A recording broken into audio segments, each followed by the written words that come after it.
Hey guys, I'm WOOO. Welcome back to another Remnant from the Ashes video, and today I want to break down the weapons and the gear, so to give you guys an insight before the official release, which is Tuesday the 20th of August. So far guys, I am loving this game. If you are too, please drop a comment below, let me know what you are doing so far and how you're feeling about this title. This is going to be a sleeper hit in my opinion. The more time I put into this game, the more love I'm finding for it. Now, I have opted to go for the Hunter class. I started with a Scrapper, but I decided to try the Hunter. I like long range. I wanted to try out the hunting rifle to see how devastating it was, and it truly is. Now, this is my Hunter build so far. It's nothing too special, it's nothing too shabby, it's just something I wanted to show you, and then we'll go through some of the gear and the weapons and how they work and how to improve your weapons. But guys, take a look at this. Okay guys, once you get into the menu, this is the kind of detail you are looking at. You can toggle these stats if you wanted to eliminate the advanced stats and not look at those at all, but trust me, they are essential for you to deliver a really cracking build. Now, let's load it back up. Okay, you have a handgun slot, which handgun you're looking SMG, you're looking pistol. You have a long gun option, which could be a shotgun or a rifle. And you have your melee weapon, and for the hunter archetype you have the scrap sword, and that's the base starting weapon. Now with these weapons you can upgrade them to a certain level. Once they are upgraded they deal more damage. Now as you can see with my submachine gun, it is +4. That means I've upgraded it 4 times, and I'll show you where I can upgrade these weapons. Now once you upgrade them you increase the damage output from this particular weapon, and also by doing so you are increasing your DPS on enemies, which is great. And also you have a weapon mod slot. Now each weapon so far I've come across has 1 slot available, and now if we take a look at my SMG, once I deal enough damage and kill enough enemies with my SMG, then I will have this active and ready to go. The weapon mod is Hot Shot. It imbues ammunition with fire, increasing damage dealt by 20%. Shots also have a 15% chance to apply the burning effect, dealing 140 fire damage over 10 seconds, and this lasts for 30 seconds. It's pretty cool. Now there are enemies that again are immune to this. Again, burning enemies from the off, they will not get that extra damage. They are immune. So yeah, it's something to bear in mind when once building, and depending what enemy archetype that you're looking at. Now with the mods, again, you can change this at any time. Now you can see what's available so far. I have this one, Hunter's Mark. Marks all enemies within 40 meters for the caster and their allies. Critical hit chance against marked enemies is increased by 20%, lasts 20 seconds. So that's a pretty good mod to use. There's this one which would be great for a healer build, which is Mender's Aura. Creates a healing pool that heals 10 health per second, and it will last 10 seconds. Again, you can see I've gone for the fire, because again, I'm Firecrest from the Division. I love burning, so yes, it has to be this one. Now, my hunting rifle, it has a different mod completely, but we'll just go through the damage. The damage 82.5, rounds per second is 1.8. Magazine is 9, and you can see the accuracy, the ideal range, the max ammo, the critical hit chance. So again, you've got some good detail. And again, if you just scroll across to the left, you can see your offensive stats, and then you can see your miscellaneous would be your health and your stamina, your health regen, your stamina regen, etc, etc. Now with this weapon, the mod I've opted to go for is the Rattleweed, and that shoots a projectile that spawns a Rattleweed upon impact with 265 health, and draws aggro on all enemies within 10 meters, and it lasts for 10 seconds.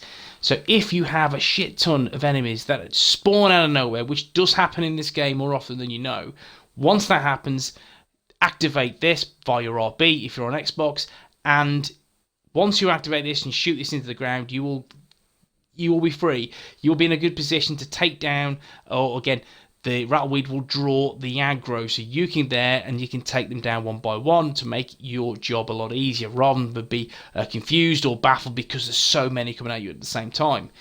So this is how the mods work. So you increase the damage via, would you say, optimization, or spending via points or scrap or iron to the weapon crafter, weapon vendor. Once you do that, again, you're increasing your damage, and also putting new mods in there can, again, add, or it can even improve the way that you play, or even again settle on your type of style. If you like again, being the crowd control kind of guy, if you like doing the DPS, you can do that with this game, and you can choose mods for you to do so, i.e. healing, i.e. crowd control, i.e. damage.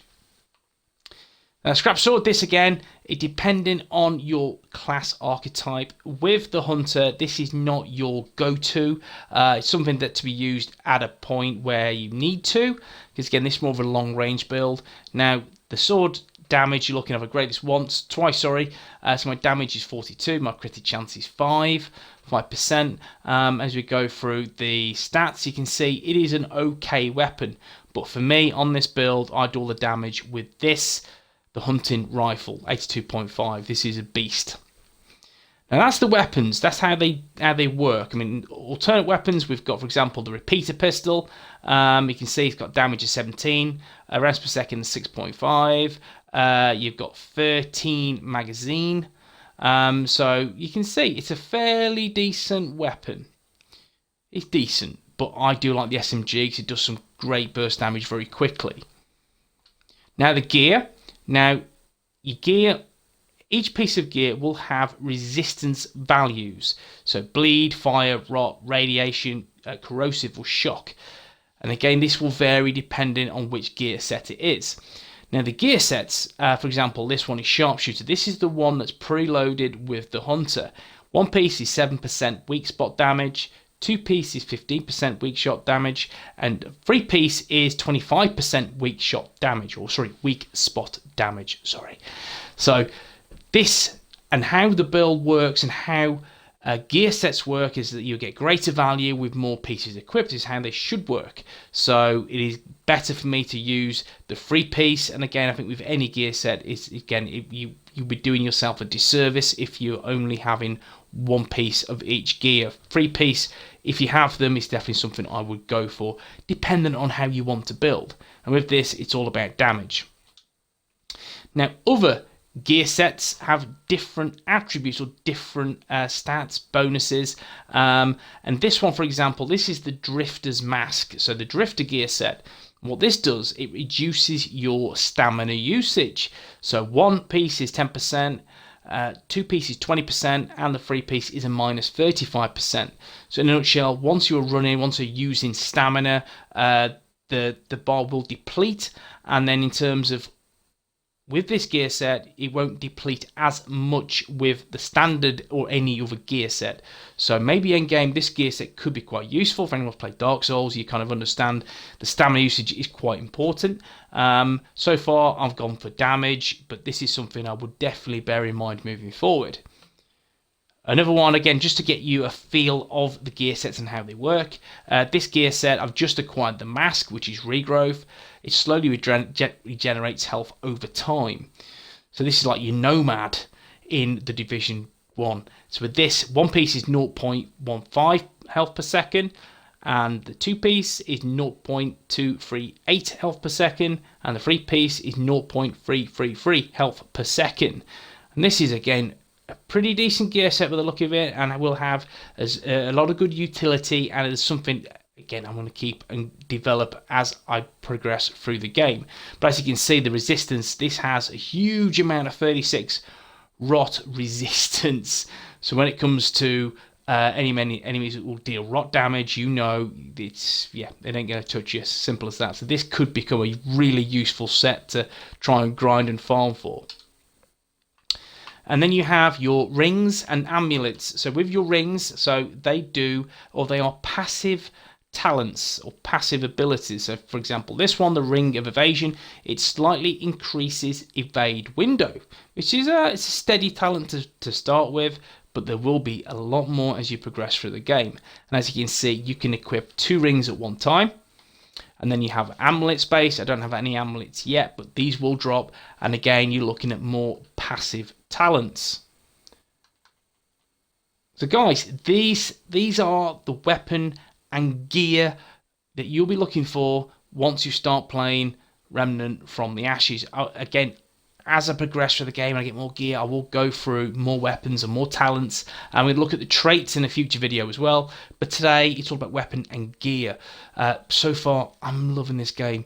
What do you think, guys? I hope you've enjoyed the video. If you have, drop a like. If you want to see more Remnant content, then please smash the subscribe button and definitely the like button. And I will see you in the next one.